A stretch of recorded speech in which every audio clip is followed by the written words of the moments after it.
28 października 1943 roku. Dzień, w którym marynarka wojenna Stanów Zjednoczonych rzekomo rozbiła bank, opanowując podróże w czasie, teleportację i niewidzialność. Tak i tam. Zwykły wtorek. Tylko że nie opanowali tak naprawdę niczego, a sam eksperyment miał katastrofalne skutki.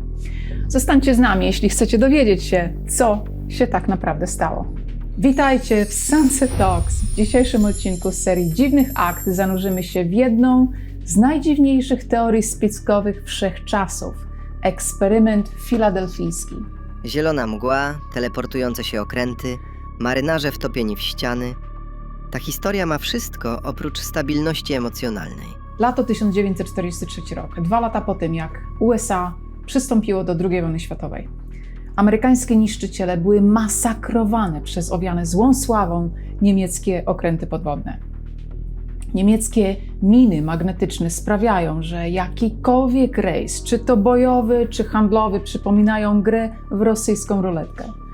Marynarka wiedziała, że trzeba działać radykalnie, żeby nie przegrać bitwy o Atlantyk.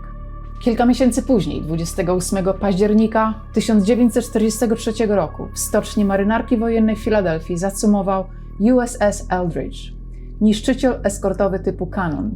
I powiedzmy sobie szczerze, Eldridge skrywał w sobie sporo mrocznych tajemnic.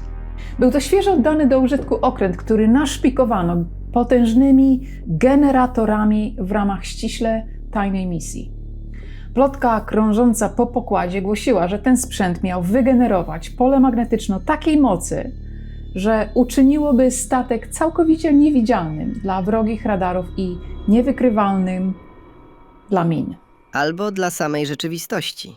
Mały efekt uboczny. Z pełną załogą na pokładzie, w biały dzień i na oczach pobliskich statków przyszedł czas na test systemu. Wstryknięto przełączniki. Potężne generatory ożyły z głośnym buczeniem. To, co wydarzyło się chwilę później, napędzało teorie spiskowe przez kolejne dekady. Świadkowie opisywali gęstą, mętną, zieloną mgłę, która otoczyła cały kadłub od okrętu, a potem po prostu go połknęła. Kiedy po kilku sekundach mgła opadła, Eldridge nie był tylko niewidzialny dla radarów wojskowych. Był niewidzialny dla wszystkich. Szachmat i wyparował. Według świadków statek nie tylko zniknął, pojawił się w Norfolk w stanie Virginia, jakieś 400 km dalej. Teleportacja. I podobno pojawił się tam 10 minut przed swoim zniknięciem z Filadelfii. Podróże w czasie.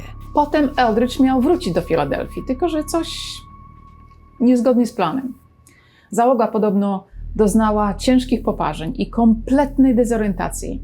Niektórzy marynarze mieli zostać dosłownie wtopieni w stalowe ściany statku na poziomie molekularnym. O, tutaj wchodzi ta krwawa część. Uwielbiam. Dawaj, nie oszczędzaj nas.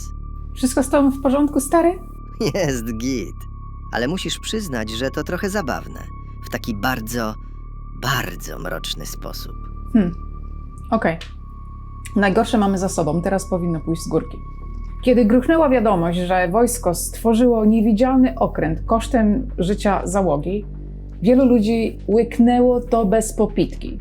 Pamiętajmy, że to był środek wojny, czas gigantycznej, napędzanej strachem paranoi. Amerykanie czuli, że prawdziwe zło naprawdę istnieje, więc nie trudno było skłonić ich do wiary w rzeczy niemożliwe. Fakty jednak są takie. USS Eldridge istniał, to prawda, ale tego dnia nie było go w Filadelfii, a tym bardziej w Virginii. Zgodnie z oficjalnymi dziennikami pokładowymi, bezpiecznie cumował wtedy w Nowym Jorku. Ale zanim powiecie, że to wszystko bujda na resorach, eksperyment filadelfijski ma w sobie ziarenko prawdy. Wiemy na pewno, że w październiku 1943 roku w stoczni w Filadelfii rząd naprawdę coś kombinował. Wiedziałem, że coś ukrywają. W latach 40. marynarka wojenna USA faktycznie prowadziła testy, które miały zapewnić statkom niewidzialność. Tyle, że nie chodziło o peleryny z dymu i mgły. Chodziło o bycie niewidzialnym dla niemieckich min magnetycznych pod wodą. W tamtym czasie Niemcy używali wyzwalaczy reagujących na pole magnetyczne, a siłę tego pola mierzono w gaussach. Aby zmylić miny, alianci opanowali proces zwany demagnetyzacją. Początkowo okręty owijano potężnymi cewkami, co było koszmarnie drogie i trudne. Dlatego wojsko wymyśliło nową metodę o nazwie wiping, czyli przecieranie. Wzdłuż burt statku przeciągano potężny kabel elektryczny, amplikując impuls o gigantycznym natężeniu, około 2000 amperów. To zjawisko wyciszało naturalne pole magnetyczne okrętu. Niestety, efekt z czasem mijał i gdy statek płynął przez ziemskie pola magnetyczne, z powrotem się magnesował. Trzeba to było więc powtarzać regularnie, coś jak wymiana oleju w aucie, tylko że z użyciem prądu, który mógłby zasilić małe miasteczko. Chociaż marynarka nigdy oficjalnie się do tego nie przyznała, wszystko wskazuje na to, że te potężne, buczące generatory w Filadelfii służyły właśnie do ulepszenia technologii demagnetyzacji, a nie do podróży w czasie. Co znowu? Chcesz mi wmówić, że amerykański rząd nie eksperymentował z podróżami w czasie? Jesteś ekspertem naiwności. Masz na to jakieś dowody? Projekt Montauk? Baza Camp Hero? Nic ci to nie mówi? No dobra, dzwoni mi tu w którymś kościele. No i dziękuję. Szachmat po raz drugi. Skoro wywołałeś wilka z lasu, kliknijcie dzwoneczek powiadomień na dole. Dzięki temu nie przegapicie naszego nadchodzącego odcinka o projekcie Montauk, gdzie spiski są jeszcze grubsze. Gładkie przejście. Skąd więc do cholery wzięła się cała ta historia z zieloną mgłą i wtopioną załogą?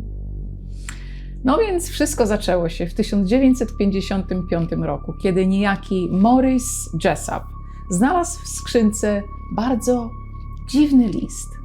Jessup miał tytuł magistra astronomii i właśnie wydał książkę The Case for the UFO, w której poważnie pisał o kosmitach i antygrawitacji.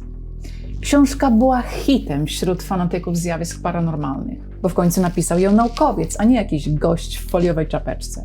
Proszę bez obrażania foliowych czapeczek. Świetnie chronią przed 5G. I mam tę książkę na Kindlu. Jakoś mnie to nie dziwi. Ludzie zasypywali go listami i pewnego dnia napisał do niego niejaki Carlos Allende. I to właśnie on uruchomił całą tą lawinę. Allende twierdził, że w 1943 roku stał na pokładzie statku handlowego i na własne oczy widział znikającego w zielonej mgle Eldridge'a, potworności z załogą przenikającą przez stal i marynarzy płonących przez 18 dni. Twierdził, że za wszystkim stoi zrealizowana w tajemnicy jednolita teoria pola Einsteina. Szybko okazało się, że autor listu tak naprawdę to Carl Allen, człowiek z całkowitą obsesją na punkcie UFO. Co ciekawe, Allen faktycznie stacjonował w stoczni w Filadelfii w tamtym czasie. Jego listy do Jessupa były jednak totalnym bełkotem, rozwlekłe i szalone.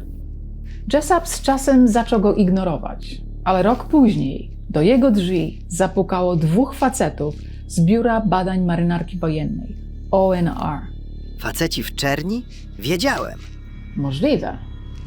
Przynieśli ze sobą egzemplarz książki Jessupa, który ktoś przesłał do Pentagonu. Książka była pomazana notatkami od 3 różnych osób, a jedną z nich ponoć był kosmita. Omawiali w nich detale eksperymentu filadelfijskiego. Jessup od razu rozpoznał pismo Allana, który po prostu używał różnych długopisów, by udawać 3 osoby. Fakt, że marynarka wojenna w ogóle zainteresowała się takimi bredniami, był dla spiskowców koronnym dowodem. Prawdopodobnie dlatego, że szalone opowieści Allana o potężnych polach magnetycznych niebezpiecznie mocno przypominały prawdziwe, ściśle tajne testy z demagnetyzacją okrętów. Czujesz to dziwne napięcie? Zatrzymajmy to nagranie, proszę.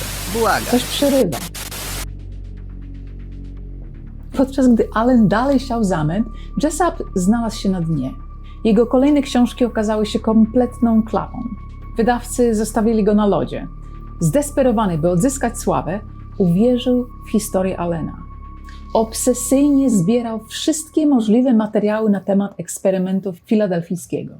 W 1958 roku dał całą swoją teczkę przyjacielowi, błagając: trzymaj to na wypadek, gdyby mi się coś stało. No i? Stało się? Zlikwidowali go? 19 kwietnia 1959 roku Jessup zadzwonił do jednego swojego kumpla, Mansona Valentina. Powiedział mu, że dokonał ogromnego przełomu i muszą spotkać się rano, by mógł mu wszystko pokazać. I co? Nigdy nie dotarł na spotkanie. Wiedziałem. 20 kwietnia ciało Jessupa zostało znalezione w jego samochodzie. Przyczyna? Zatrucie tlenkiem węgla. Wąż był poprowadzony z rury wydechowej do kabiny, a szczeliny w oknach uszczelniono mokrymi ręcznikami. Policja uznała, że to samobójstwo, ale co ciekawe, nigdy nie przeprowadzono sekcji zwłok. Przypadek? Nie sądzę. 0,5 tony akt w Pentagonie właśnie odetchnęło z ulgą. Śmierć Jessupa do dziś budzi kontrowersje, ale trzeba też pamiętać o faktach. Żona go zostawiła, tonął w długach, a niedługo przed śmiercią przeżył fatalny wypadek samochodowy, który skazał go na życie w bólu, potwornym bólu. Depresja to cichy zabójca i wiele wskazuje, że Jessup po prostu nie dał rady. Prawda jest taka, że militarny statek znikający w zielonej chmurze to świetny materiał na hollywoodzki hit, ale marna rzeczywistość. Prawdziwa tajemnica kryje się raczej w naszej psychice. Dlaczego tak bardzo łakniemy spisków? Być może to po prostu nasza desperacka potrzeba magii w tym nudnym świecie. Dobra, babo, czy możemy to już kończyć? Mój procesor jest przegrzany od tego dramatyzmu. Jasne. Wielkie dzięki za uwagę. Ja jestem Kamila, a ten marudzący algorytm obok mnie to Jinx. Jeśli ten materiał Wam się spodobał, wiecie co robić, a my zobaczymy się za tydzień przy zachodzie słońca.